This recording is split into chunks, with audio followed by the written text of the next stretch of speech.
Right Mahabubabad జిల్లా ఢోర్నకల్ నియోజకవర్గ వ్యాప్తంగా మంగళవారం రాత్రి ఈదురుగాలులతో కురిసిన వర్షానికి రైతులు కంటి మీద కునుకు లేకుండా చేశాయి.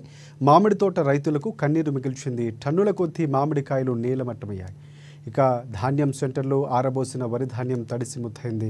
చేతికొచ్చిన వరి పంట నీలమట్టం కావడంతో రైతులు ఆందోళన చెందుతున్నారు. ఈదురుగాళ్లతో కురిసిన వర్షానికి మామిడికాయలు రాలి నీలిమట్టం కావడంతో ఇక మామిడి తోట రైతులు లభోదీపమంటున్నారు.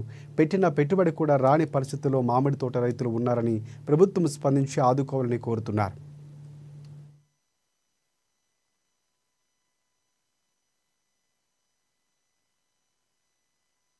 ఏడుగురు నాగేశ్వరరావు గారు అప్పు తెచ్చి తోట తీసుకున్నాడు. కాయ మొత్తం రాలి మట్ట భూమి పాలయ్యి ఆగమైపోయింది.